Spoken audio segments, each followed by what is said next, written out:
Welcome back to our channel English माध्यम के platform पे मैं हूं आपकी एडुकेटर प्रियंका ठाकुर और हम सॉल्व कर रहे हैं एडिटोरियल बेस्ड एक्सरसाइज। स्टार्ट करते हैं आज का session with thought of the day, that is sometimes we are tested not to show our weaknesses but to discover our strengths. बोल रहे हैं कई दफा हमारी परीक्षा जो है वो केवल इसलिए ली जाती है कि वो ये जांचने के लिए ली जाती कि हम कितने कमजोर हैं, पर हमें ये बताने के लिए ली जाती है कि हम कितने मजबूत हैं, हमारे अंदर क्या क्या पॉजिटिव एस्पेक्ट्स हैं। ठीक है, तो इसी बात को आपके सामने कोई भी परेशानी है तो ये सोचिए कि इससे आपको कुछ ना कुछ पॉजिटिव जरूर देखने मिलेगा। ठीक है, चाहे अपने अंदर कोई बदलाव देखने मिले या आस पड़ोस में कुछ बदलाव देखने मिले, लेकिन परेशानियों से निकल कर ही जो है आपकी मजबूती, आपकी स्ट्रेंथ सामने आएगी। चलिए स्टार्ट करते हैं। Reading comprehension and related exercise for SS CGL 2025। It was a lazy Saturday evening. बोल रहे हैं सैटरडे शाम का एक लेजी संध्या थी। हॉट एंड ह्यूमिड आउटसाइड, बाहर बहुत ही गर्म मौसम था और ह्यूमिड मतलब मॉइस्चर था उसमें। Cool and comfortable in my bedroom, और अंदर उनके बेडरूम के अंदर काफी कूल था, ठंडा था और कंफर्टेबल था। The air conditioner was gasping for breath fatigued by overwork. Air conditioner जो था वो सांस लेने के लिए तड़प रहा था और वो ओवरवर्क से थक गया था। To beat the ennui and keep the drowsiness at bay, जो थोड़ी सी डिससेटिस्फैक्शन की फीलिंग थी इनोई या फिर ड्राउजीनेस यानी कि थोड़े से थकान और चक्कर आने से था, वो उसको कम करने के लिए I started browsing through YouTube, तो मैं यूट्यूब चलाने लगा। One of my favourite pass time, जो कि मेरा फेवरेट पास टाइम है इन सच सिचुएशन, ऐसी स्थितियों में। Without making much effort to choose what to watch and what to ignore, इसमें ज़्यादा मेहनत नहीं करनी पड़ती कि क्या देखें और क्या इग्नोर करें। I started searching for Hindi film songs, Hindi films के सॉन्ग्स के बारे में सर्च करने लगा। As well as clips that I have seen umpteen times, और वो क्लिप्स देखने लगा जो मैंने बहुत कई गिनत बार देख चुके हैं, but which for me have a deep seated repeat value, जिनकी मेरे अंदर बहुत एक गहरी रिपीट वैल्यू है कि मतलब उनको कितनी बार में बार बार देख लो अब मेरा मन नहीं भरता। जैसे कि फ्रेंड्स सीरीज हो गए, फ्रेंड्स के एपिसोड्स आप बिंज वॉच उनको जितना मर्जी कर लो, आपका मन नहीं भरेगा, आप कभी उनसे बोर नहीं होंगे, आपको हर बारी वही लाफ्टर मिलेगा। कपिल शर्मा का शो हो गया, तारक मेहता के जो पुराने एपिसोड्स हैं जो सब टीवी पर भी रिपीट में आते हैं, तो वो क्या है, आप जितने बड़ी बार भी देख लो आपको वैसे ही हंसी आएगी। ठीक है, सो वो बोल रहे कि इनका मेरे मन में बहुत गहरी repeat value. However, the clip that day where my search ended was a stark deviation from my usual preferences. लेकिन उस दिन जो क्लिप जो मैंने चुनी, जो मेरी आम सर्च से बहुत अलग है, उसके अंदर बहुत बड़ा डेविएशन है, विभिन्नता है फ्रॉम माई यूजुअल प्रेफरेंसेस। किससे? जो मैं आम तौर पे सिलेक्ट करता हूँ या पसंद करता हूँ उसके कंपैरिजन में बहुत अलग। After having watched Swadesh, the Ashutosh Gowarikar directed Shah Rukh Khan starrer on its release on in 2004, I did not revisit it. बोल रहे हैं स्वदेश देखने के बाद, जो कि आशुतोष गोवारिकर के द्वारा निर्देशित की गई है और शाहरुख खान उसमें मुख्य किरदार के तौर पर है, जो कि 2004 में रिलीज हुई थी, मैं कभी उस मूवी को दोबारा मैंने कभी नहीं देखा। टिल दैट इवनिंग, उस शाम तक, 2 decades लेटर, लगभग 2 दशक बाद। ठीक है, यानी कि 2024 के अराउंड की ये बात है। And the clip which I watched is perhaps the highlight of the film, और जो क्लिप्स जो क्लिप मैंने देखी वो शायद उस फिल्म की मुख्य हाईलाइट थी, मुख्य बिंदु था। Which captures the journey of a NASA scientist Mohan Bhargav Khan to his village located in Uttar Pradesh. जो मोहन भार्गव, जो इसका रोल किसने प्ले किया? शाहरुख खान। खान मतलब शाहरुख खान, जो कि नासा के साइंटिस्ट का रोल प्ले कर रहे हैं, वो कैसे अपने गांव की यात्रा पे जाते हैं जो कि उत्तर प्रदेश में स्थित है, after a long hiatus, and how it changes the course of his life. Hiatus मतलब पॉज। ठीक है, तो लंबे ब्रेक के बाद, क्योंकि वो इतने सालों से नासा में काम कर रहे थे तो उसके काफी अंतराल बाद वो वहां पे गए ना, पॉज के बाद में, तो काफी देर बाद वो जब अपने गाँव गए और कैसे वहां पहुंचते ही उस यात्रा के दौरान वहां पहुंच के उनकी जिंदगी कैसे बदल गई।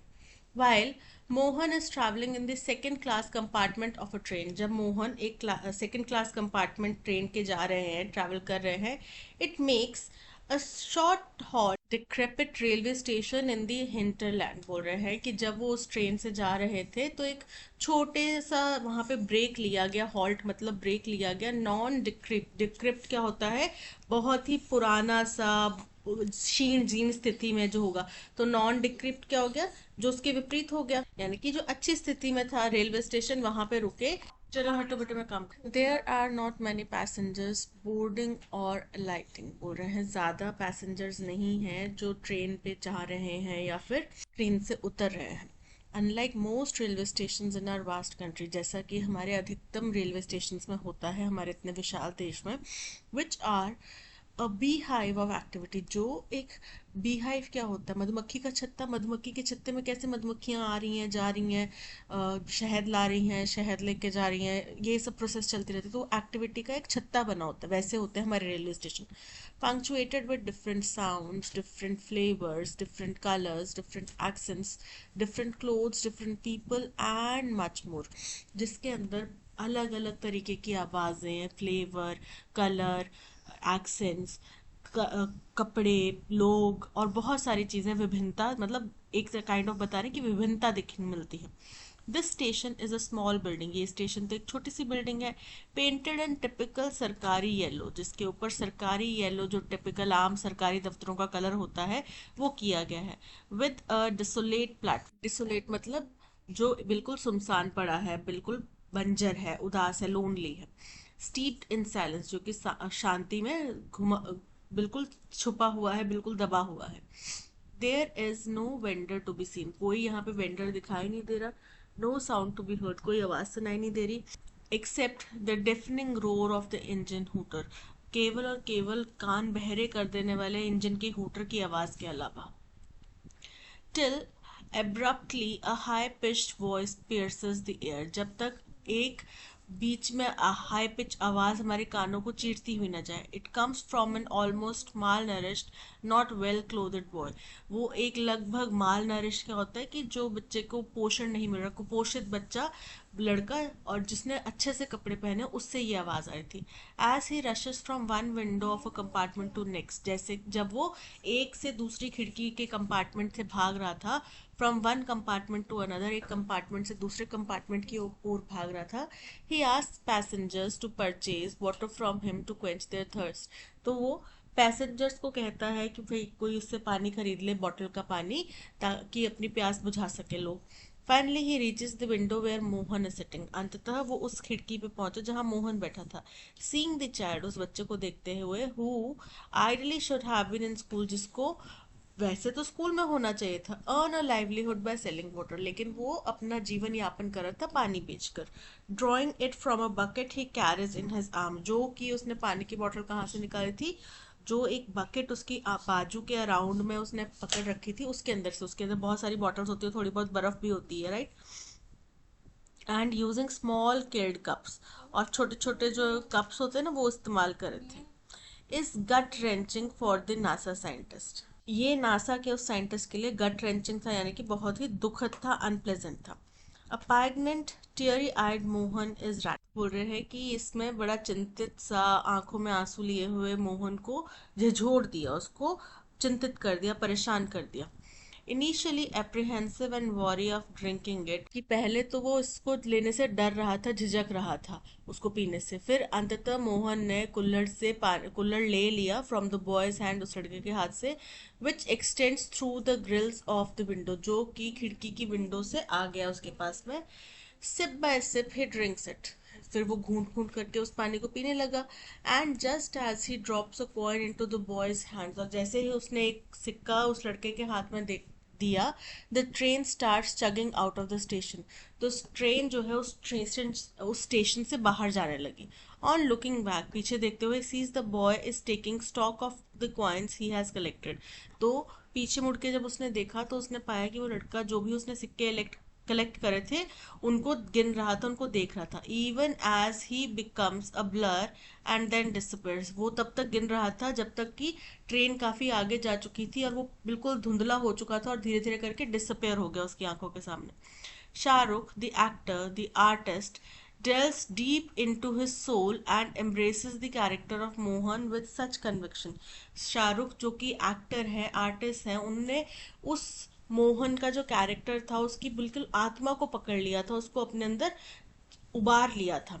सच सिंसियरिटी एंड सच सेंसिटिविटी, इतने वास्तविकता के साथ में, इतने सटीकता के साथ में इमोशंस को पकड़ के, दैट फॉर सम टाइम, कि कुछ समय के लिए, one is force to believe that this is not Shahrukh, कि हमें ये विश्वास हो जाता है किसी भी व्यक्ति को कि वो शाहरुख नहीं है, we are seeing on screen, जो हमें स्क्रीन पे दिख रहा है, बट मोहन, बल्कि ये मोहन ही है. This for me is very personal, ये मेरे लिए बहुत personal. Conscious of the fact that my poverty cannot be more than your poverty, and that there can be no comparison or justification for human deprivation. इस बात के बारे में जागरूक होना, अवेयर होना कि मेरी गरीबी जो है वो तुम्हारी गरीबी से ज़्यादा नहीं हो सकती है ना, या फिर कंपैरिजन की कोई कंपैरिजन नहीं किया जा सकता, या कोई तथ्य जस्टिफिकेशन नहीं दिया जा सकता इंसानों का जो डिप्रिवेशन है, उनके जीवन में जो कमी है उसके बारे में. It bothers me to know and that Mohan's experience that day on an isolated railway station platform somehow pales in comparison to what I have experienced in Delhi over decades. बोल रहे हैं ये मेरे को चिंतित करता है कि मोहन ने जो उस दिन एक्सपीरियंस किया वो किसी भी तरह उस रेलवे स्टेशन पे, उस प्लेटफॉर्म पे, पेल्स इन कंपैरिजन, मतलब कोई चीज़ जो लेस इम्पॉर्टेंट है, तो ये किसी तरीके से उतना इम्पॉर्टेंट नहीं है to what I have experienced, जो मैंने एक्सपीरियंस किया है दिल्ली में कई दशकों से. Ever since I started comprehending deep fissures and disparities bedeviling our society, जब से मैंने ये समझना शुरू करा है जो गहरी समस्याएं, विभाजन और डिस्पैरिटीज, विभिन्नताएं हैं, bedeviling our society, bedeviling यानी कि जो लंबे समय से हमारे समाज को परेशान करते आए हैं. I have been profoundly affected by what I have seen at perhaps every traffic junction in my city. तब से मुझे बहुत गहरा प्रभाव पड़ा है जो मैं शायद अपने देश के हर ट्रैफिक जंक्शन पे, ट्रैफिक सिग्नल जहाँ पे होता है या जहाँ पे क्रॉस सेक्शन होते हैं ना रोड के, वहाँ पे देखता आया हूँ. What was a trickle a few years ago and much less a few decades ago has metamorphosed into a horrific deluge that threatens to submerge whatever remains of our tattered conscience. जो बोल रहे हैं कुछ साल पहले तक एक trickle था, यानी कि एक बहुत बारीक सी लाइन थी, बहुत बारीक सा बहाव था, और कुछ दशकों पहले उससे भी थोड़ा था, वो अब बदल चुका है. मेटामॉर्फोज मतलब तब्दील हो चुका है. हॉरिफिक, हॉरिफिक मतलब डरा देने वाला, बहुत ही भयानक. डिल्यूज में, डिल्यूज मतलब भावनाओं का ऐसा बहाव जो कि आपके बहुत सारे इमोशंस का एक साथ बहाव हो जाए, आप ओवरवेल्म फील करें. That threatens to submerge whatever remains of a tattered conscience, जो भी हमारे कंसाइंस का थोड़ा बहुत बचा कुचा हिस्सा, टूट क्षीण चीर्ण हो चुके कंसाइंस का थोड़ा बहुत भी अगर हिस्सा कुछ बचा है, तो वो उसको भी, जो हमारी ये हॉरिफिक बदल चुका है हॉरिफिक इमोशंस में, वो उसको भी डुबा सकते. राइटर ये कह रहे हैं कि कुछ साल पहले तक तो थोड़ा बहुत था, उससे कुछ साल और पहले तक, कुछ दशकों पहले तक बिल्कुल ही थोड़ा था, लेकिन अब जो स्थिति हो चुकी है वो इतनी ज़्यादा भयानक हो चुकी है कि थोड़ा बहुत जो हमारी सूझबूझ, समझ, सही गलत की परख बची हुई है, वो उसको भी डुबो सकती है. Is there can there be a solution to stem this rot. बोल रहे हैं क्या इसका कोई समाधान है, इस समस्या का कोई समाधान है. ठीक है. Well, unlike Mohan, who managed to bring significant changes to the lives of the people of that small village, बोल रहे हैं मोहन के बिल्कुल विपरीत, मोहन ने जैसे एक बहुत महत्वपूर्ण बदलाव लाया उस छोटे से गांव के लोगों के जीवन में, उसके विपरीत, और रैदर या फिर a hamlet through his tireless efforts. Hamlet क्या होता है? छोटा सा गांव. तो पूरे स्मॉल विलेज या शायद उससे भी छोटा गांव जिसको हम बोल सकते हैं, अपने अथक प्रयासों से, एज ऑफ नाउ, अभी के लिए, I do not see myself suitably equip to be harbinger of change. बोल रहे हैं अभी के लिए तो मैं खुद को इतना पर्याप्त, इतना सही नहीं मानता कि मैं इस बदलाव को अपने आसपास ला सकूं. उसका हार्बिंगर मतलब किसी चीज़ की शुरुआत करना या किसी चीज़ के होने का आभास होना, कि मैं ये बदलाव अपने आसपास शुरू कर सकूं, इसके लिए मैं इतना पर्याप्त नहीं मानता. Other than though through what I can do best, बोल रहे हैं कि जो मैं बेस्ट कर सकता हूँ उसके अलावा, अल्बेट विद अ लिमिटेड रेंज, चाहे वो थोड़ी रेंज का हो, माई राइटिंग्स, वो क्या है, मेरी राइटिंग्स, यानी कि मैं अगर कुछ बदलाव ला ही सकता हूँ थोड़ा बहुत भी, जो बेस्ट मैं कर सकता हूँ वो है मेरी writing. However, optimism is a shadow for me. हालांकि पॉजिटिविटी ऑप्टिमिज्म जो है वो मेरे लिए एक शैडो है, ठीक है। एंड आई एम श्योर, और मैं इस बात पे श्योर हूँ, one day my Swadesh movements will propel me to do something more tangible, कि मुझे इस बात का आश्वासन है, इस बात का भरोसा है कि जो मेरे स्वदेश मूवमेंट्स हैं, जो प्रयास हैं, वो प्रोपेल करेंगे, प्रेरित करेंगे मुझे कुछ और ज़्यादा टेंजिबल, कुछ अच्छा हासिल करना। But that evening, 2 decades down the line since Swades was released, I pondered as to where that boy now a young man would be, बोल रहे हैं। लेकिन अब 2 दशक बाद उस शाम को जब मैंने वो मूवी देखी, स्वदेश मूवी दोबारा देखी अपने रिलीज के 2 दशक बाद, तो मैं आज ये सोच रहा हूँ कि उस लड़के का क्या हुआ जो आज शायद एक युवा पुरुष में बदल चुका होगा, उसका क्या हुआ होगा, and what would he be doing, और आज वो क्या कर रहा है। What is the overall tone of the passage, passage की overall tone indifferent and detached, की कोई फर्क नहीं पड़ता इससे, जो भी हो रहा है समाज में वो हर एक व्यक्ति अपना अपना देख रहा है, हमें कोई फर्क नहीं पड़ता, ऐसा नहीं है। जो राइटर है वो क्लियरली बोल रहे हैं कि इस आसपास के होने वाली चीज़ों से मैं इतना प्रभावित होता हूँ कि मुझे परेशानी होती है समझने में, ये चीज़ें देखने में। अग्रेसिव एंड कन्फ्रंटेशनल इनकरेक्ट है। रिफ्लेक्टिव एंड इमोशनल, हमारे समाज का आईना दिखा रहा है, यानी कि रिफ्लेक्टिव हो गया। इमोशनल हो गया कि वो राइटर के इमोशंस यहाँ पे झलक रहे हैं, जब उनने कहा कि वो नम आंखों से वो देख रहे थे, है ना, तो वो ये सब चीज़ें क्या है, वो इमोशंस को रिलेट करती हैं, so option C is correct. Humorous and light hearted, मजाकिया वाला है, हल्का फुल्का है, इनकरेक्ट है। What is the main theme of the passage? Frustration with India's railway station, Hindustan के रेलवे स्टेशन के साथ में परेशानी जो है उनका, उसके बारे में कहा गया। नहीं। Showcasing Shahrukh Khan entire film career, incorrect है। Personal reflection leading to social awareness and responsibility, बिल्कुल करेक्ट है। यहाँ पे जो हमारे आसपास में जो चीज़ें हो रही हैं या हमारे जीवन में जो चीज़ें हो रही हैं, उनसे हमारी सामाजिक अवेयरनेस, हमारी जिम्मेदारियाँ कैसे उजागर होती हैं, उसके बारे में कहा गया। Romanticising the choice of childhood nostalgia, यहाँ पे बचपन की यादों को ताज़ा करने की बात नहीं करी है, ठीक है। यहाँ पे केवल एक मूवी की पुरानी यादों से किस तरीके से आप रिलेट कर पा रहे हैं, अपने जो भी आपको आभास हो रहा है, एहसास हो रहा है, उसको, उसके बारे में कहा गया है, so option C is correct. What emotion did Mohan Bhargav experience when he saw the child selling water at the railway station? उनको क्या जो है इमोशन आया? जॉयफुल नॉस्टैल्जिया, उनको अपने बचपन की याद आ गई, फिर वो खुश हो गए, नहीं। इनडिफरेंस एंड डिटैचमेंट, इनकरेक्ट है। अम्यूजमेंट एंड सरप्राइज, देखो उनने क्या देखा था, क्या ऑब्जर्व करा था कि इस बच्चे को इस वक्त स्कूल में होना चाहिए, लेकिन वो क्या है, वो अपना जीवन यापन कर रहा है पानी बेच के। तो यानी कि कुछ तो उनको एहसास हुआ, सिंपथी, कि इस बच्चे को स्कूल में होना चाहिए लेकिन अपना जीवन चलाने के लिए स्कूल से बाहर है, और गिल्ट, कि हम लोग कुछ कर सकते थे जिससे कि ये स्कूल में जा सकता है, ठीक है। So option D is correct. Why does the author refer to the clip from Swadesh as a Swadesh moment revisited? वो उसको ऐसे क्यों बोल रहे थे? क्योंकि उन्होंने अपने लाइफ में कुछ थॉट्स को, कुछ चीज़ों को ऐसे देखा है आसपास में होते हुए, जैसा कि स्वदेश मूवमेंट मूवी में हुआ था, जिसकी वजह से वो जो एक आत्म जागृति हुई स्वदेश मूवी में एक्टर की, वैसे इनको भी कुछ रियलाइजेशंस हुए हैं। He was nostalgic about his childhood memories, incorrect है। It reminded him of his favorite movie scenes, incorrect है। It reignited his thoughts on social inequalities and personal responsibilities, बिल्कुल correct है, option C is correct। What is the closest synonym of the word इनोई? इनोई का मतलब क्या बताया गया था? इनोई का मतलब होता है जो एक डिससेटिस्फैक्शन की भावना होती है, ठीक है। तो डिससेटिस्फैक्शन का सिनोनिम क्या होगा? फर्स्ट है एक्साइटमेंट, एक्साइटमेंट मतलब बहुत ज़्यादा उत्साहित। बोर्डम मतलब बोर हो जाना। स्ट्रेंथ मतलब मजबूती। और क्लैरिटी, क्लैरिटी मतलब स्पष्टि, तो स्पष्टीकरण। तो बाकी तो पॉजिटिव है, एक बोर्डम ही नेगेटिव है जो कि इनोई से मैच करता है, so option B is correct. That's all, आज के सेशन में इतना ही। मिलते हैं नेक्स्ट सेशन में। Till then keep learning and keep practising. Bye bye.